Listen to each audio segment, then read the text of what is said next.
Welcome to Bharosa news బులెటిన్ల ముందుగా headlines.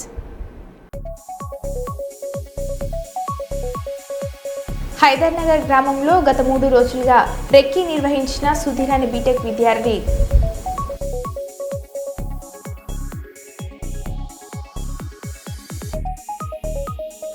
Free బస్సులో గొడవ చేసిన మహిళలపై కేసు నమోదు.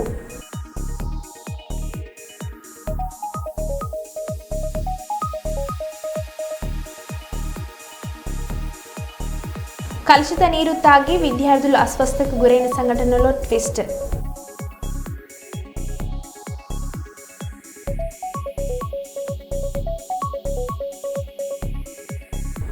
కాంగ్రెస్ భవన్లో జరుగుతున్న తెలంగాణ టీపీసీసీ జనహిత పాదయాత్ర ఉమ్మడి జిల్లా సమీక్ష సమావేశం.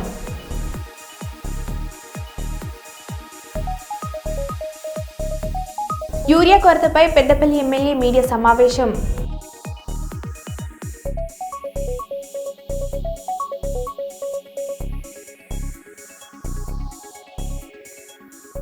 ఇక వివరాలకు వెళ్తే, ఎస్సీ వర్గీకరణ రాజ్యాంగ వ్యతిరేకమని నేషనల్ ప్రెసిడెంట్ ఫర్ ర్యాక్స్ and Mala Mahanadu doctor S R Tarak Ratnakar కర్నూలులో అన్నారు. కర్నూలు కలెక్టరేట్ కార్యాలయంలోని 2 రెవెన్యూ భవనంలో ఆయన మీడియా సమావేశంలో మాట్లాడారు.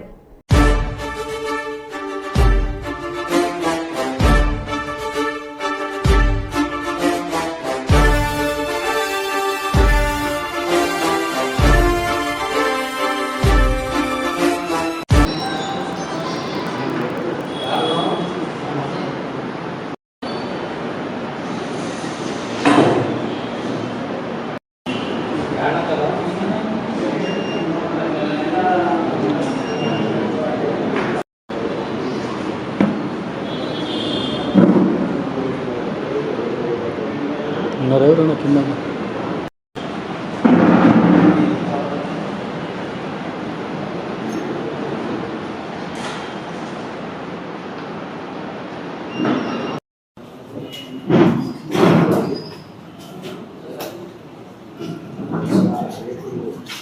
పెట్టి మాట్లాడి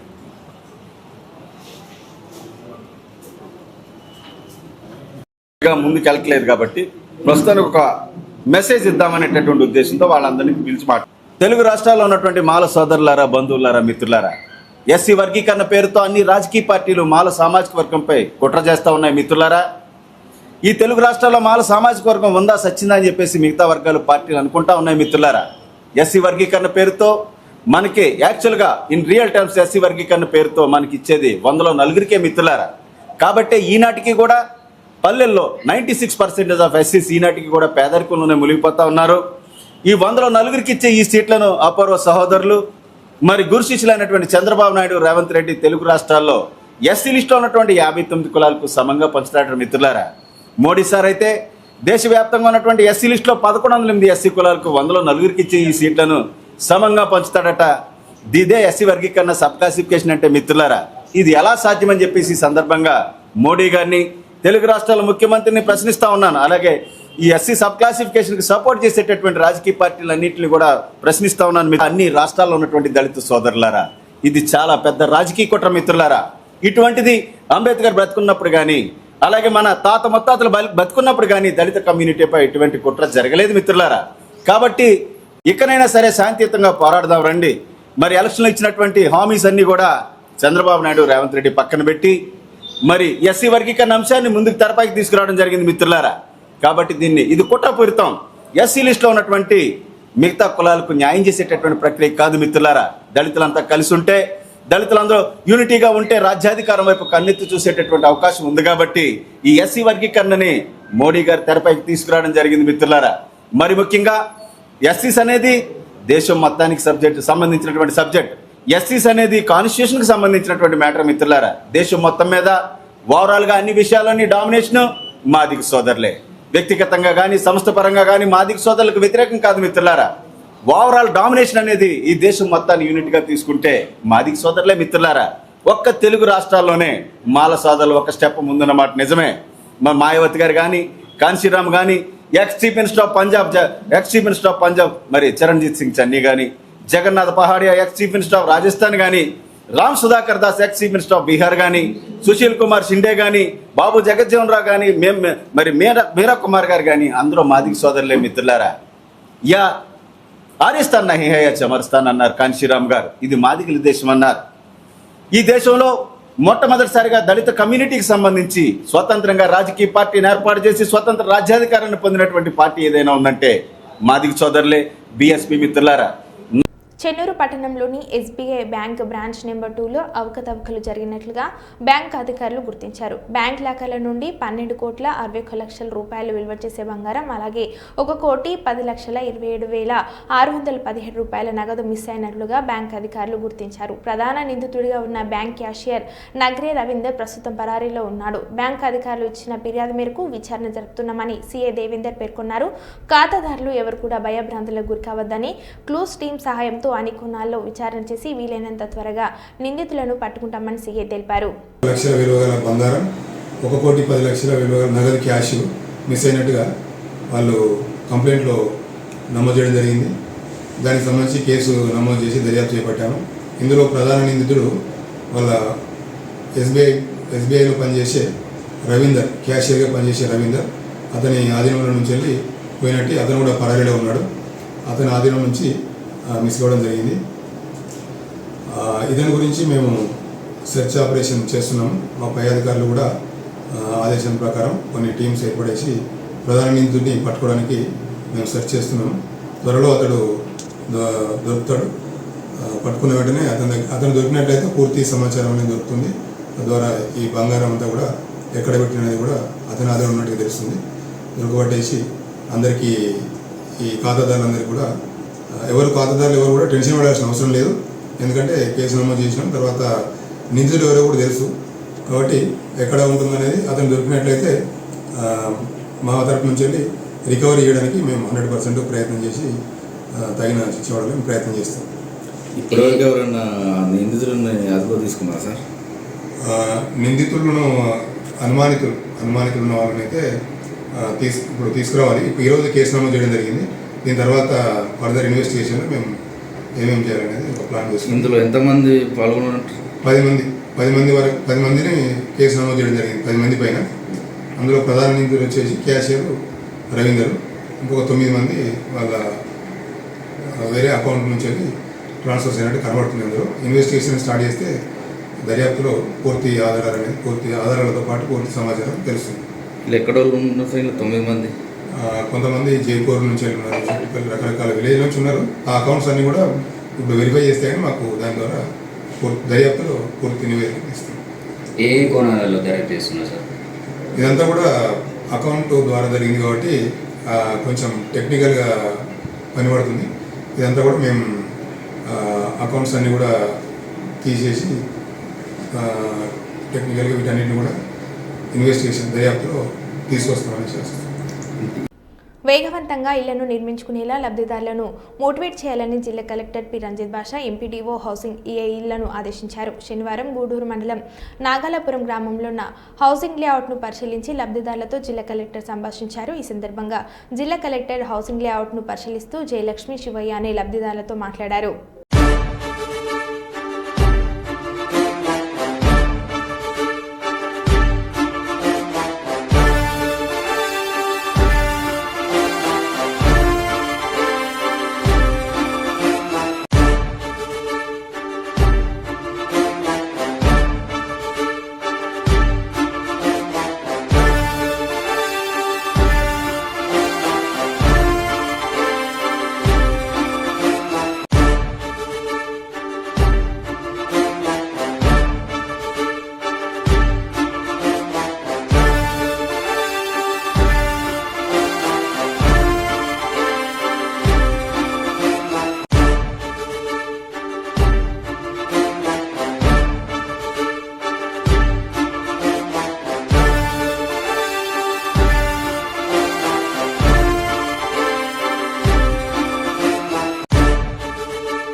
పర్యావరణ పరిరక్షణ, గో గ్రీన్ పారిశ్రామిక ప్రాంతమైనటువంటి గోదావరి, కృష్ణవేణి విద్యా సంస్థలలో 23 ఆగస్టు 2025 గో గ్రీన్ కార్యక్రమాన్ని ఘనంగా నిర్వహించారు. ముఖ్య అతిథులుగా శ్రీమతి శ్రీమానాలి ఠాకూర్ ఈ కార్యక్రమంలో పాల్గొని వారి చేతుల మీదుగా మొక్కలను అందించడం జరిగింది. మరియు గో గ్రీన్ సందర్భంగా అమూల్యమైన సందేశాన్ని కూడా ఇవ్వడం జరిగింది. విద్యార్థులు, ఉపాధ్యాయులు, తల్లిదండ్రులు అందరికీ ప్రత్యేక ధన్యవాదాలు తెలిపారు.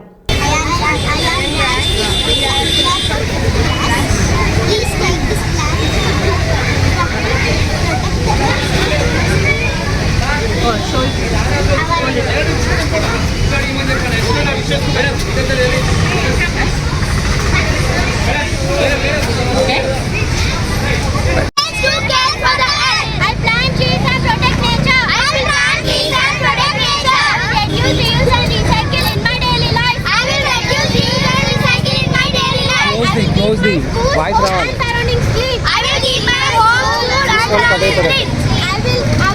Plastic and use eco-friendly alternatives. I will avoid plastic and use eco-friendly alternatives. I will save water, save electricity and save resources. I will save water, save electricity and save resources. I will inspire others to go green. I will inspire others to go green. Together we will make our earth healthier and greener. Together we will make our earth healthier and greener. Thank you.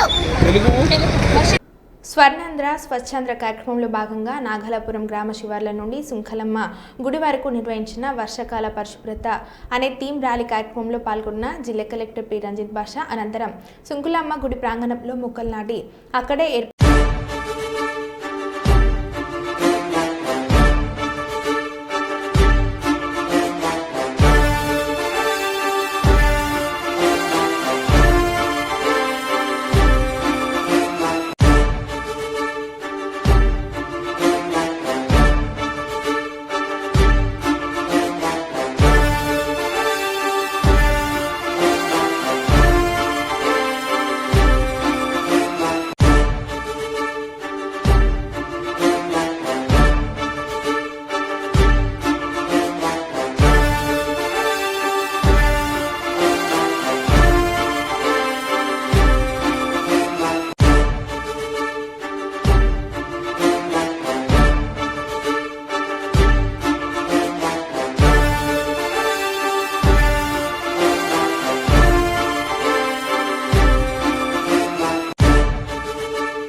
పండుగలను శాంతియుత వాతావరణంలో జరుపుకోవాలని, మతాలకు అతీతంగా పరస్పరం సహకరించుకోవాలని Ramagundam police commissioner Amber Kishore సూచించారు. పెద్దపల్లి జిల్లా రామగుండం పోలీస్ కమిషనరేట్ ఆవరణలో ఏర్పాటు చేసిన శాంతి కమిటీ మీటింగ్లో పెద్దపల్లి జిల్లా డీసీపీ కరుణాకర్, మంచిర్యాల జిల్లా డీసీపీ భాస్కర్ మరియు పోలీస్ అధికారులతో కలిసి పాల్గొన్నారు. ఈ విధంగా వారు మాట్లాడారు.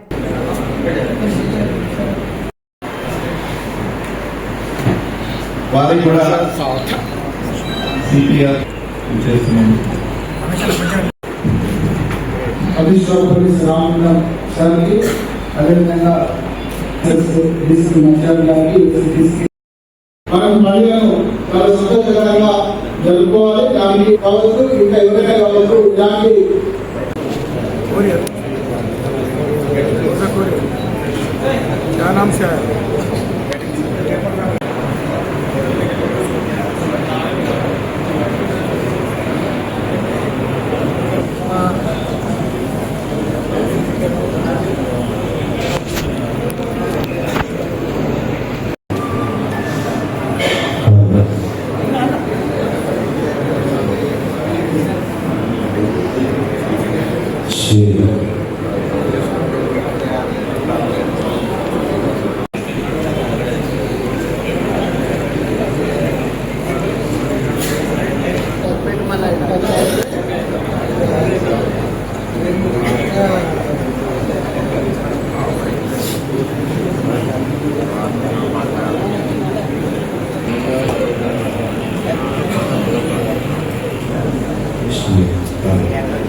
ఇక్కడ పెంచాము. ఈ పద్ధతి ఇంతకు ముందు కూడా జరిగేవాళ్ళు, కానీ ప్రతి సంవత్సరం కొంత విషయం ఉంటుంది. అది ఆలోచన కోసం ఇంపార్టెంట్. మన ఇద్దరు డీసీపీ గారు చాలా డీటెయిల్ గా ఏ విధంగా భద్రతకి ఏ విధంగా మీరు ఆర్గనైజ్ చేయాలి, ఏ విధంగా అరేంజ్మెంట్స్ చేయాలి చెప్పడం జరిగింది. కొన్ని విషయం నేను మళ్ళీ రిపీట్ చేస్తాను అందరికీ బెనిఫిట్కి. ఫస్ట్, మీరు ఎప్పుడు కూడా విగ్రహం తీసుకువచ్చిన అప్పటి నుంచి మీ బాధ్యత స్టార్ట్ అవుతుంది. తీసుకున్న టైం నుంచి నిమజ్జనం తర్వాత రిటర్న్ ఇంటికి వెళ్ళిన వరకు మీ బాధ్యత, మా బాధ్యత, మీకు ఇద్దరికి బాధ్యత. ఈ బాధ్యత మంచిగా నిర్వహించుకోవడానికి మీ అందరికీ సహకారం మనకు కావాలి. ఫస్ట్ ఆఫ్ ఆల్, మీకు ఒకవేళ విగ్రహం పెడితే రెస్పాన్సిబుల్ గా ఉండాలి. ఒక పిల్లలు మాకు ఇల్లులో ఉంటే మనము 2 మనిషి జాగ్రత్తగా ఎక్కడ పోయారు, ఏం చేస్తున్నారు అది చూస్తున్నాం. కమ్యూనిటీ ఎల్డర్స్ కి బాధ్యత ఉంది. ఎక్కడ కూడా చిన్న ఘర్షణ అవకాశం ఉండే, ఎట్టి పరిస్థితుల్లో ఘర్షణ రాదు. అది నేను కాన్ఫిడెంట్ ఉన్నాము. మీ అందరు ఇక్కడికి వచ్చారు, మేము అందరు పోలీస్ ఆఫీసర్స్ ఇక్కడ ఉన్నాము. మనము ఈ కమిట్మెంట్ తో బయట పోవాలి. ఎట్టి పరిస్థితిలో మన మంచిర్యాల పెద్దపల్లి డిస్ట్రిక్ట్ కి అడ్వర్స్ న్యూస్ రాకుండా ఉండాలి. మంచి ఉంటే చాలా, అంటే కమ్యూనల్ హార్మనీ గురించి స్టోరీ ఉంటే మంచిది. డిస్హార్మనీ గురించి ఒక చిన్న స్టోరీ కాకుండా ఇన్ష్యూర్ చేయడానికి బాధ్యత మనది. పీస్ఫుల్ గా నిమజ్జనం చేసి, నిమజ్జనం చాలా ఇంపార్టెంట్. వాటర్ బాడీ ఇప్పుడు ఫుల్ గా ఉంది. ఒకవేళ మళ్ళీ వర్షం అయితే మళ్ళీ రివర్ లో వాటర్ ఎక్కువ ఉంటుంది. సో డెసిగ్నేటెడ్ ప్లేసెస్ లోనే నిమజ్జనం చేయండి. అక్కడ మున్సిపల్ కార్పొరేషన్ లేకపోతే పంచాయత్, గ్రామ పంచాయత్ ద్వారా sufficient lighting, safety barricades, life saving arrangements ఉంటుంది. అక్కడే మీరు నిమజ్జనం చేయండి. చేసి పీస్ఫుల్ గా మీ ఊరికి మళ్ళీ వెళ్ళండి. అది మా అందరితో మీ అందరితో నా కోరిక. సో మీ అందరూ ఇక్కడికి వచ్చారు. Thank you for all. And మీకు నేను అబ్జర్వ్ చేస్తున్నాము, మనము మీకోసం ఉన్నాము. మీరు కూడా ఈ పనికి సహాయంగా మాకు ఉండండి. Thank you. హన్మకొండ కాజుపేట దర్గా ఉర్సు ఉత్సవాలు ఘనంగా సాగుతున్నాయి.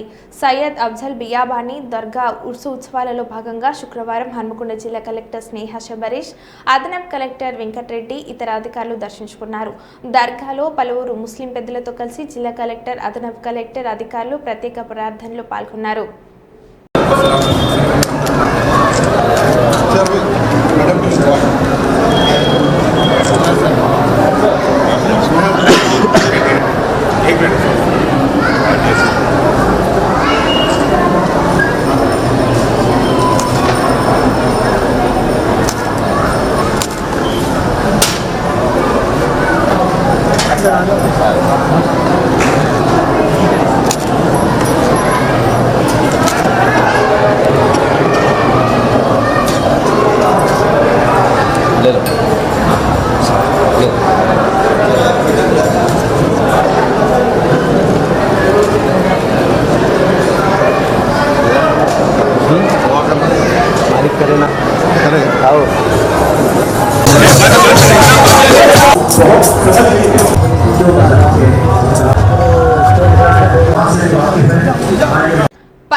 లో వరంగల్ అర్బన్ కోఆపరేటివ్ బ్యాంక్ లాస్లో ఉంటే తాను అధ్యక్షుని అయ్యాక లాభాల్లోకి తీసుకువచ్చానని Warangal urban cooperative bank chairman Errabelli Pradeep Rao అన్నారు. వరంగల్ నగరంలోని కాశ్ముఖలో ఉన్న వరంగల్ అర్బన్ కోఆపరేటివ్ బ్యాంక్ కార్యాలయంలో మీడియాతో మాట్లాడుతూ అర్బన్ కోఆపరేటివ్ బ్యాంక్ ప్రస్తుతం 10 శాఖలతో నడుస్తుందని, రానున్న రోజుల్లో తెలంగాణ వ్యాప్తంగా బ్యాంకు కార్యకలాపాలు విస్తరిస్తామని, బ్యాంకు 400 కోట్ల టర్నోవర్తో నడుస్తుందని, కొందరు రాజకీయ నాయకులు తనను ఓడించాలని ఎన్నో కుటిల ప్రయత్నాలు చేశారని, అయినా తమ సభ్యులు వారి మాయమాటలు నమ్మకుండా తన ప్యానెల్ అభ్యర్థులను అందరినీ గెలిపించారని, పార్టీలకు అతీతంగా బ్యాంకు కార్యకలాపాలు నిర్వహిస్తున్నామని, రానున్న రోజుల్లో ఓడిపోయిన అభ్యర్థులను కూడా కలుపుకొని బ్యాంకును మరింత అభివృద్ధికి పథకంలోకి తీసుకెళ్తానని ప్రదీప్ రావు అన్నారు. 1995లో స్టార్ట్ అయ్యి ఒక టర్ము ఊబర్ కృష్ణమూర్తి గారి నాయకత్వంలో బ్యాంకు పనిచేస్తున్న సిల్సిలాల ఇదొక వీక్ బ్యాంకుగా వచ్చి కోఆపరేటివ్లు వాళ్ళను పక్కకు దొరికించి ఉన్న టైంలో 6 నెలల తర్వాత ఎలక్షన్ పెట్టడం జరిగింది. ఆ టైంలో 2000 సంవత్సరంలో మేము పోటీ చేసి అప్పుడు కూడా ఇదే ఎప్పుడైతే ఎట్లయితే మెజార్టీ వచ్చి గెలిచినామో అప్పుడు కూడా ఆ రకంగా గెలవడం జరిగింది. సుమారు 5 కోట్ల చిల్లరగా ఉన్న బ్యాంకు వీక్ స్టేటస్గా ఉన్న బ్యాంకు. అప్పటి నుంచి మొన్న 30వ తారీఖు వరకు కూడా ఏ రోజు రాజకీయాలు ఇలా రాలే. నేను వ్యక్తిగత పార్టీ రాజకీయాలలో ఉన్నా ఆ వీక్ స్టేటస్ తీసేయించి మా పాలకవర్గం దినదిన అభివృద్ధి చెందుతూ ఒక్క శాఖ నుంచి 10 శాఖలు చేసి వీక్ స్టేటస్ తీసేయించుకొని ఒక మంచి తెలంగాణలో ఒక మంచి కోఆపరేటివ్ బ్యాంకుగా దీన్ని తీర్చిదిద్దుతుంది. రాజకీయాలకు అతీతంగా నేను ఒకసారి ప్రజారాజ్యం పార్టీ నుంచి పోటీ చేసిన, అప్పుడు నేను పోటీ చేసిన వ్యక్తి గెలిచి మంత్రి అయినా ఎన్నడూ రాజకీయాలు ఈ బ్యాంకుల నేను కానీ మా ప్రత్యర్థులు కానీ ఏ రోజు కూడా కోఆపరేటివ్ బ్యాంకులో రాజకీయాలు మేము ఎంటర్ చేయలే. ఒక బ్యాంకుగా దృష్టిలో పెట్టుకొని కోఆపరేటివ్ బ్యాంక్ అయినా చిన్న పెద్ద అందరినీ కాపాడుకుంటూ సుమారు 400 కోట్ల టర్నోవర్తోని ఇప్పుడు 10 శాఖలతోని ఏటీఎంలు కానీ ఫోన్పేస్ కానీ కమర్షియల్ బ్యాంకు ధీటుగా తీసుకొచ్చిన విషయం మీ అందరికీ తెలుసు. అయితే 30వ తారీఖు జరగాల్సిన ఎలక్షన్ కోఆపరేటివ్కు మేము సిస్టమేటిక్గా పంపిన దాన్ని ఆపిన సంగతి కూడా అప్పుడు నేను ఒకసారి ప్రెస్ మీట్ పెట్టి చెప్పటం జరిగింది. గ్రహించి ప్రజలను ఎక్కడ వ్యాపార ప్రముఖులను కానీ చిన్నోళ్ళను పెద్దోళ్ళను ఇబ్బంది పెట్టవద్దని మీ ద్వారా రిక్వెస్ట్ చేస్తూ రాబోయే 5 సంవత్సరాలు వరంగల్ అర్బన్ కోఆపరేటివ్ బ్యాంకు, ఎందుకంటే మేము కూడా ఒళ్ళు దగ్గర పెట్టుకొని పనిచేయాల్సింది ఇప్పటి ఎక్కువ. ఎందుకంటే ఇంత పెద్ద ఎత్తున అంత పెద్ద పెద్ద మనుషులు ఒకటైనా మా మీద నమ్మకంతో ఇంత పెద్ద విజయాన్ని మాకు ఇచ్చినందుకు మేము ఒళ్ళు దగ్గర పెట్టుకుని తెలంగాణలో ఒక మంచి ఆదర్శవంతమైన బ్యాంకు తెలంగాణలో మొత్తం విస్తరించే విధంగా పక్కా ప్రణాళికతో ఇంకా ముంగటికి పోతామని ద్వారా తెలియజేస్తూ మేము ఎప్పుడు ఈ బ్యాంకుల రాజకీయాలు చేయం, మీరు కూడా చేయకండి, చేసే అవమానాల పాలు కాకండి. వాళ్ళెవరో మీకు తెలుసు, నేనెవరో మీకు తెలుసు. ఇప్పటికైనా బ్యాంకును ఒక మంచి బ్యాంక్, ఎందుకంటే మన వరంగల్కే పేరు వస్తుంది, దాన్ని తీర్చడానికి మీ వంతు సహాయ సహకారాలు కూడా చేయాలని, ఇప్పుడు ఓడిపోయిన సహకారం కూడా మేము తీసుకొని దీన్ని ముందుకు పోయడానికి మేము తల వంచి పనిచేస్తామని మీ ద్వారా రిక్వెస్ట్ చేస్తాం. శ్రీశైలం ఎమ్మెల్యే బుడ్డ రాజశేఖర రెడ్డి కేసులో ట్విస్ట్. ఫారెస్ట్ సిబ్బందిపై ఎమ్మెల్యే దాడి కేసులో శ్రీశైలం జనసేన పార్టీ ఇన్ఛార్జి పైన కేసు. శ్రీశైలం జనసేన ఇన్ఛార్జి అశోక్ రౌత్ని A1 నిందితుడిగా చేర్చిన పోలీసులు. సీసీ ఫుటేజ్లో దాడి చేస్తూ కనిపించిన ఎమ్మెల్యే బుడ్డాను మాత్రం A2గా చేర్చిన పోలీసులు. అటవీ శాఖకు మంత్రిగా ఉన్న పవన్ కళ్యాణ్ను కలిసి ఫిర్యాదు చేసిన అధికారులు. అసోసియేషన్ నాయకులు కేసును జనసేనకు అంటగట్టడంపై సత్వర చర్చ. ఇద్దరిపైన పెట్టిన కేసులు నాన్ బెయిలబుల్ కేసులే.